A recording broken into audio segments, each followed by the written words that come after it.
care how much music theory you know, but they do care how your music makes them feel. Now, the more music theory you know, the more free you can be on the guitar. Bassist Victor Wooten says, theory ought to be the toolbox in the trunk of your car, not sitting in the front seat right next to you. You want to be so familiar with what works that you can just play freely. That's one of those paradoxes of life, right? The way to be the most free is to follow the rules, right? You break enough rules, you'll end up in jail. You break enough musical rules, nobody's going to want to listen to it. So you want to have a strong foundation in music theory in order to open up a wider range of expression so that you can be the best version of you possible and that you don't have to think about it. There's a reason that professional athletes make it look so easy. That's because they've done it 1,000 times over. They have worked at it so hard that it becomes second nature. They don't have to think about the fundamentals. And so you want music theory to be your foundation, to be your fundamentals, so that you can be free and you can express yourself however you feel in that moment. Whether you're composing or whether you're improvising in front of a giant crowd, you want to be free. So here are some of the basics of music theory. There's a lot of jargon, there's a lot of vocabulary, there's a lot of things that you're like, what is this? And so this is, if you've been playing a while, if you know a few things, this is to clear up some of that jargon and to point you in the right direction when it comes to music theory. So first thing, let's talk about the frets on the guitar. So you've got 22 or 24 frets, depending on what kind of guitar you have. The space between these is a half step. It's called a semitone. Half step or a semitone, that's one fret on the guitar. Now on the piano, it's easier to see because the space between each of the keys is also a half step. But if you notice, some of the white keys and the black keys, usually, white key, black key, white key, black. Well, sometimes there are two white keys together. There are some notes where the letter, normally, let's just start with C. So you've got C. You go from C, D, E. Everything's normal there.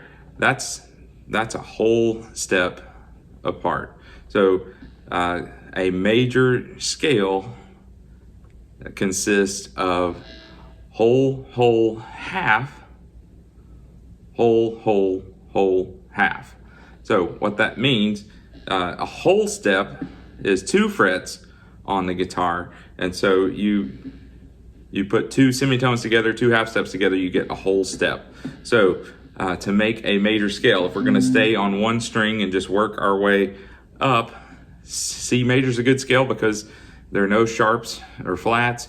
It's just the letters. So you can just count up your alphabet. So remember, whole, whole, half, whole, whole, whole, half. So C, D, E. There's whole, whole, 2 frets apart, C, D, E. And then we go to F. That's a half step. So on the piano, the white keys from E to F, there's no black key in between them. It's because from E to F is a half step. So there is no E sharp or F flat. There's just E to F.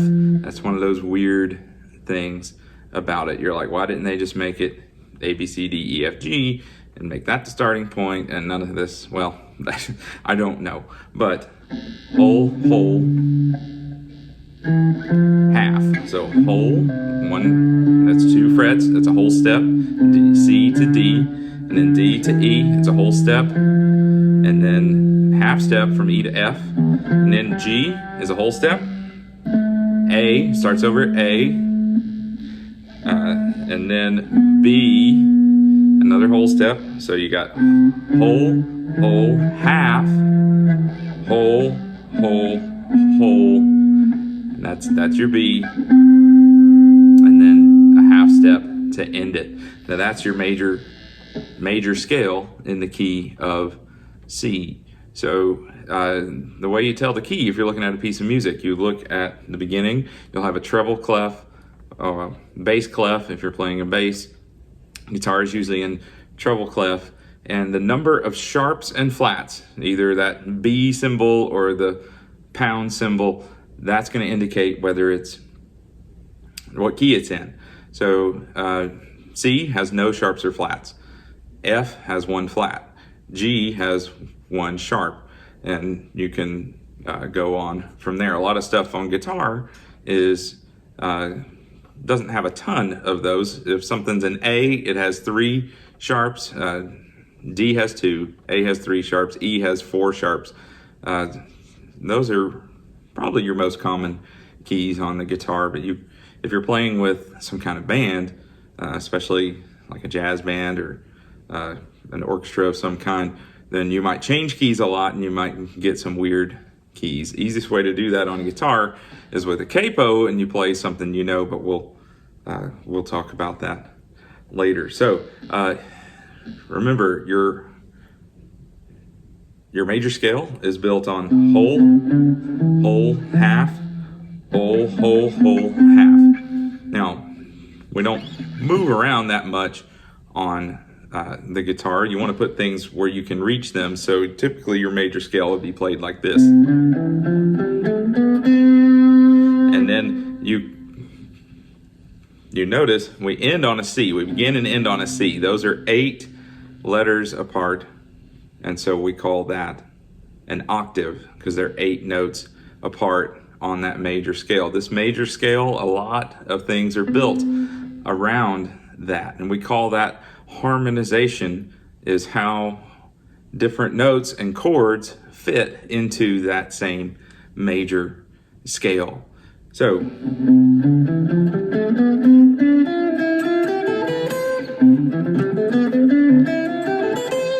there's how you would play 2 octaves of that. So it starts over on C, you go up another 8 notes. That's how you play that. Now, chord progressions refers to the sequence of one chord to the next.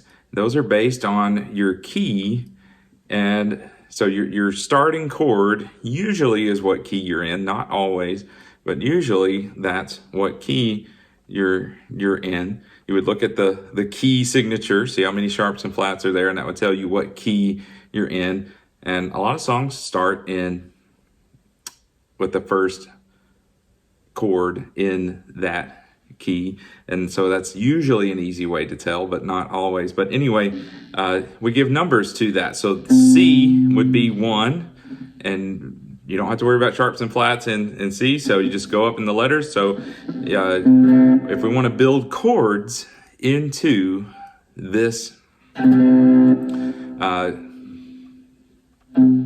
song that we're doing here, the major scale, the way chords fit into that major scale, you got 1 chord per note, and you just work your way up. So we'd start with a C. If we move up, it would be a D minor, E minor, F major, G major, A minor, and then a B diminished, which is a weird shape, and then C again. So the 7th is usually diminished there, and that's a weird chord. If you're just learning chords, most people say don't worry about that, but you can count them.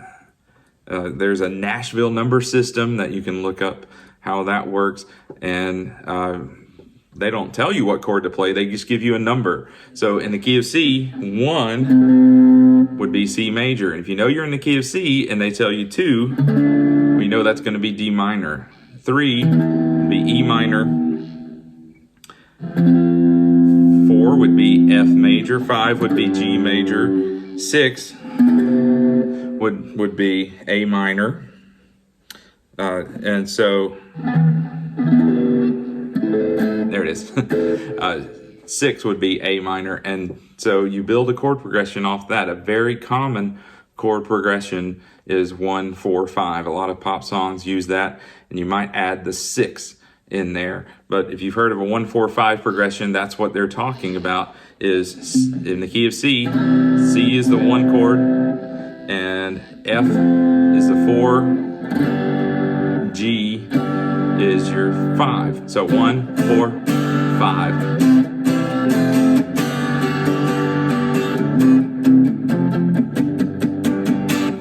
So that's how we call that harmonization. Now, you also have the distance between the notes in the major scale, and we refer to those as intervals. So notice if I play a C, so the chord is what's called a triad. If it's a major or minor chord, it's a triad. There are only 3 notes in that chord. Even though there's 6 strings on the guitar, if you play a major chord, you're really only playing 3 notes, just some of them repeat. So to figure that out, you use that major scale again. So C major, you start with C, and then you count up from there. So C, D, E is the 3rd. So F and G, a major chord is built off the 1, the 3, and the 5. So C, D, E, F, G. So C, E, and G, that makes up your triad. So an easy way, this is all of those notes right there. You got a C here, you got an E there, you got a G up top there. That's a triad. That's a chord. So you'd only have to play those 3 notes, and you've got C major. Now, you've got a major 2nd, a major 3rd in that one. If you take the 3rd and make it flat, then suddenly you have a minor key. So you go from E, that's the 3rd of C, is E. If you flat it, you get a minor one. So that's how you build chords with music theory, is you flat that 3rd. Now, seventh chords are a little confusing. So you add the 7th note of the scale into that. Now here's where it gets a little weird. The term dominant 7 and just a 7th chord, that means the same thing. A major 7th chord is different. So, and a minor 7th chord is different as well. So let's look at the difference between those two. And I think I'm a little out of tune. Well, maybe not. Okay, so if you go with C7, the 7th note of the scale, if it's a C7, you're not actually going to play the 7th note. You're going to play the flat 7th note of that scale. So C, D, E, F, G, A, B. B would be the 7th note. You flat that, so you'd put the B flat in there. So that would look like this. You added that 7th note of the scale into it. That is a 7th chord or a dominant 7th chord. That means the same thing. Now, a major 7th would be the 7th note in the scale. So you would play a B, and it sounds totally different. See, a regular 7th chord, major 7th chord, a much different sound. Very different uses for those chords. Now, a minor 7th chord, you would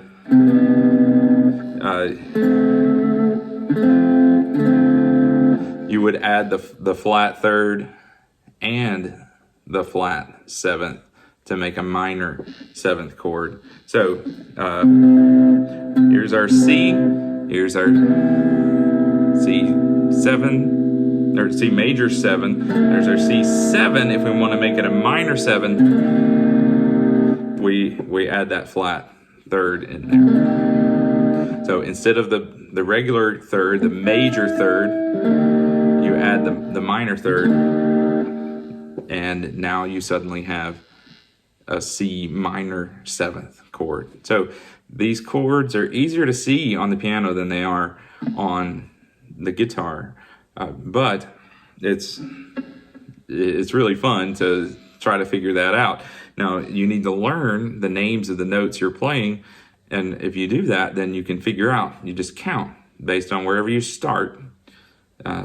You can figure out what the 1, 2, 3, 4, 5, 6, 7 of your chord is. Now, if you have something like a 9th chord, well, what that's going to do, you go through your major scale, you get to 8, there's an octave.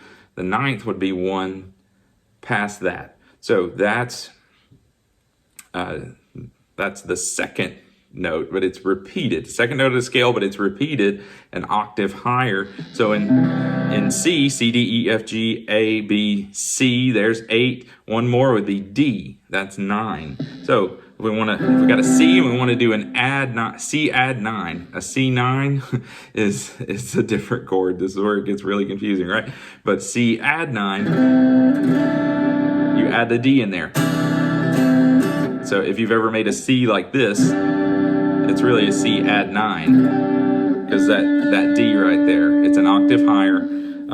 And so you can have different inversions of this. You might have heard of the caged system. It refers to playing the same chord with different shapes, and it gives you a map of the guitar. So caged, you go C, A, G, E, D. So there's a C shape with C.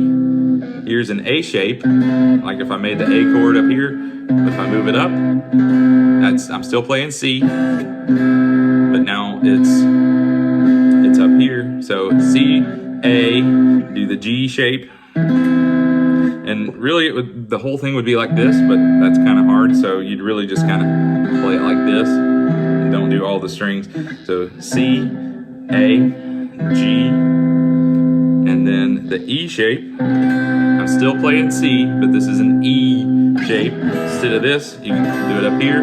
It's still a C. And then C, A, G, E, D. You make your C right here. And really, you would do that or this, because it's kind of hard, kind of a stretch to do that. But remember, you only need 3 notes, so you get a triad there. And then you're back at the C shape again. So that's called the cage system, really useful for thinking about things in the guitar. So these are just a few things that help you understand moving around. Lots that you can learn here. Like, your Hendrix chord has some 11s in it. You can get really fancy with chords and how they fit together and how they sound. I want to talk about, you might have heard the pentatonic scale. Penta means 5. So a weird thing, the major scale and what we've just been talking about is actually called a diatonic scale because of the notes that are in there. It doesn't really make sense. You're like, well, you think it only have 2, but major scale, just a normal diatonic scale. Pentatonic has 5 notes in it, and if you're doing a major one, here's the funny thing about the pentatonic is that we think it sounds so good to the human ear because we're used to hearing it all the time. And the reason for that is it doesn't have those half steps that we talked about. It doesn't have those semitones like in the key of C going from E to F or from B to C. It doesn't have that because most melodies that people sing, it's kind of hard for the human voice to sing a half step, to go, ah. It's hard to get that right. It's easier to sing in a whole step. And so you leave those intervals out, you're left with 1, 2, 3, 5, and 6. And so 1, 2, 3, 5, and 6. So this is the A major pentatonic. You got A, B, C sharp. Remember that one has 3 sharps in it, so C is one of those sharps. E, and F sharp.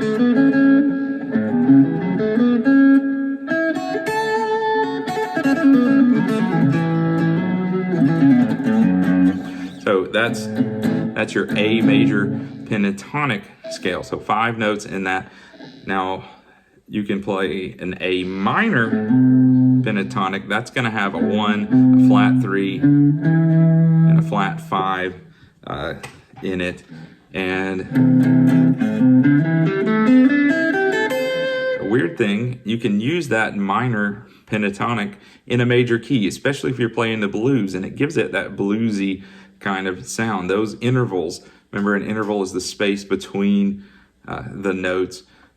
Those intervals of the minor over the 7th chord, or if you're playing like a rock 5 chord, a 5 chord leaves out the 3rd. That's why it's called a 5 chord. So most power chords are 5 chords. So this is A5. There's no 3rd in it.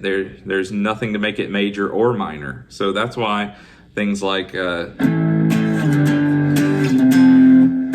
Stairway, the solo to that, or Freebird, you're in a major key, but you can play the minor pentatonic. They're using power chords in the rhythm. It doesn't have the 3rd, and so it works. It's one of those magical things about music. You can use the minor pentatonic over a major key. Doesn't always work and doesn't always sound good for every chord, but it's a good starting place. So you can use, if a song is it's blues in A, you can use the major or the minor. And what I did there, I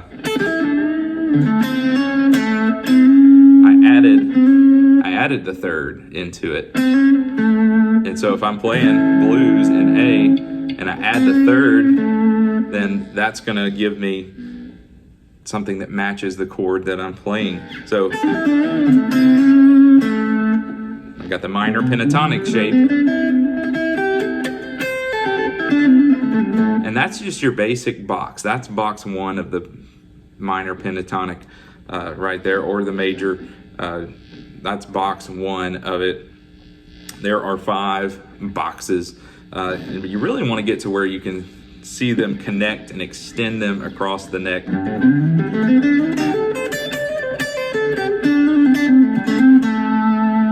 So most of those notes are in the pentatonic. I added what's called a blue note. So if you're playing the minor pentatonic, you add the flat 5 into that. That's a blue note. Now that's what's called a passing tone. You don't want to hang out on that note. You want to go somewhere with it. Go to the note above it or below it. So if you're adding that in, you can bend it. You can extend it up here. So the flat 5 in the key of A minor here would be an E flat. It sounds awful to just hang out on it, but to use it as a passing tone, to get from one place to another, then it sounds good.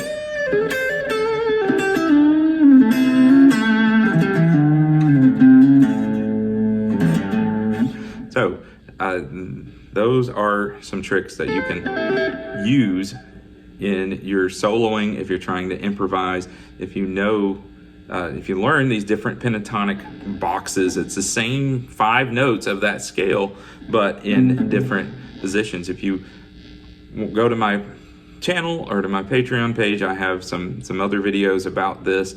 I have a warm-up exercise that'll show you how to use all 5 boxes to build some speed and some technique there where you're using triplets.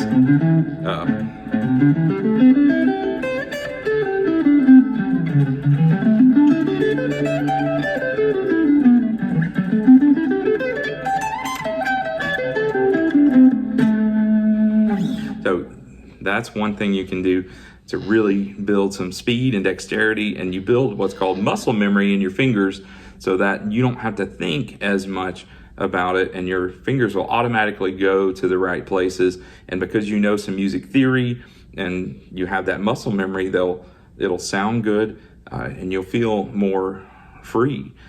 So if you're playing across a 12-bar blues, you can just play the minor pentatonic of whatever chord you started with. So if you're in E and you want to play over that, you can just play the E minor pentatonic.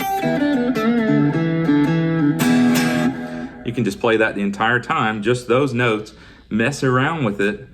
And a lot of Hendrix stuff is just in that box 1 of that. You go up an octave and maybe get into box 2 a little bit here, especially with your bends and stuff. But take, let's see. I mean, a lot of that's box 1 and 2 of the C sharp minor. Even this part, let's see.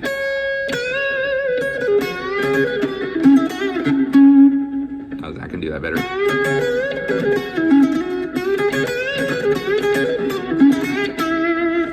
That's just box 1 of the C sharp minor pentatonic, but he's really good at moving around within that box, adding the bends. See, when I bend it, I'm getting into box 2 of that, but I know it still works. So that's one of the things you want to do, is learn how those pieces fit together. And one of the ways you do that, you can just play that minor pentatonic the entire time, or you can switch pentatonic scales depending on what chord you're on in that progression. It's called a chord progression when you move from one chord to the next. And so 12-bar blues, you're gonna have the 1, and you go to the 4, which is A, and you go back to the 1, and then you go to the 5, which is B, and then you go to the 4 again, and back to 1, which is E, and you have that turnaround, which goes to the 5, and that's your 12-bar blues. You can change pentatonic scales depending on what chord that you're on. If you know the 3rd of that chord, then you can add that into that regular pentatonic scale, and it will match up better. Not every note in your pentatonic scale fits perfectly over every chord, and so you need to learn what to hang out on. The root is always good. Now the root of a chord, that's the name of it usually. Like E, the root of E is E. So if the chord being played is an E, you want to know where the E's are on your guitar. Let's do A. So here's an A, here's an A, here's an A. So I can dance around that A. See, I moved around, but I came home to A. Your roots, tonics are sometimes the same thing.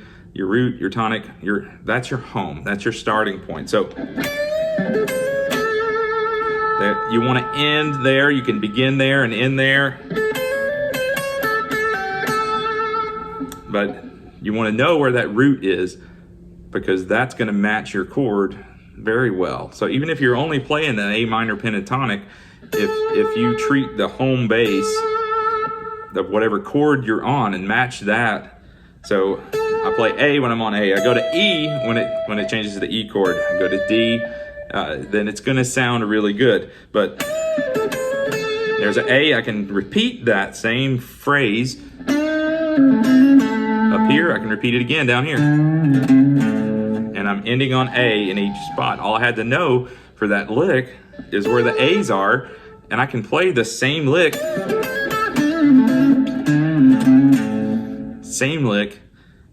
in, you know, different sets of strings. I got the bottom two, the middle two, and the top two. All I needed to know was where the A's were, and I can move around. You find a few licks that you like, you can move them. I could do that same thing for D.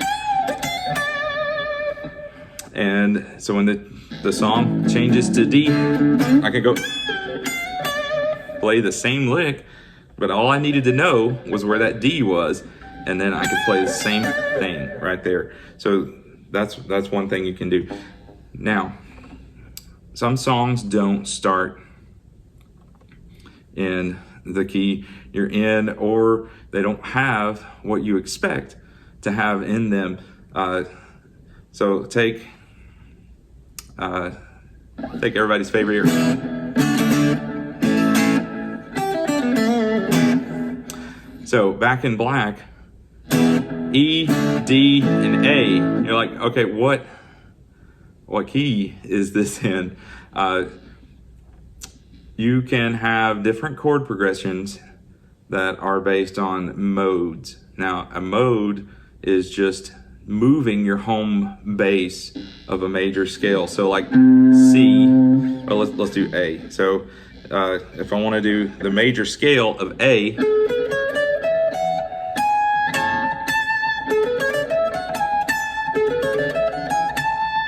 that's the major scale.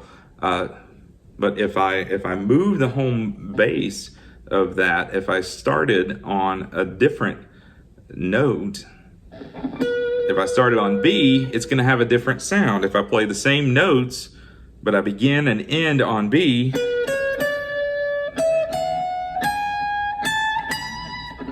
see how that sounds different than...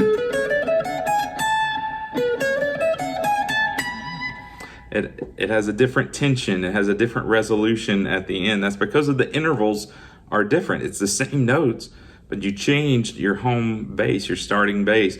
So there are 7 modes, and it's just starting on a different place in the major scale. So if you want to do, they have all these funny names. I'm not going to get into that today, but the modes really change the feel of it. A song like Back in Black is in a Mixolydian mode, and that's your major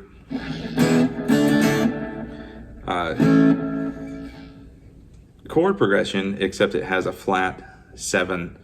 So instead of a D sharp, which would be in that key, it has a flat 7, which is D. So that's why you can have a D even though it's in the key of E. And a lot of rock songs are that way. By Free,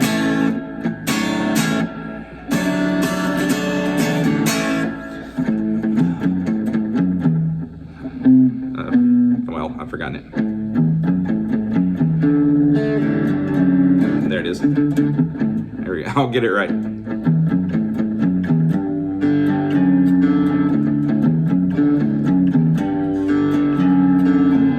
You've got that G in there. That shouldn't be in the key of A.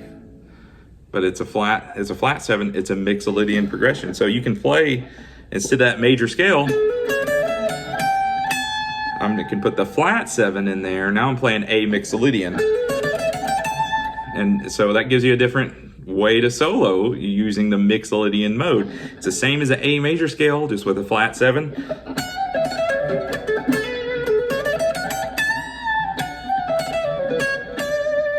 A lot of rock songs are in that. Dorian is also a common mode. You can look up videos on that stuff, but now you know what it means. It's a different starting place in the same scale, and you can have modal progressions where you're using something that's not really in the key, but it's in that mode. So it's not what you'd expect. So really, theory is a way of describing what's going on. They're not necessarily rules to follow, but it's a way of describing it. So that can be a lot of fun to mess around with modes and figure out where they fit, and it gives you another way to solo. I love that.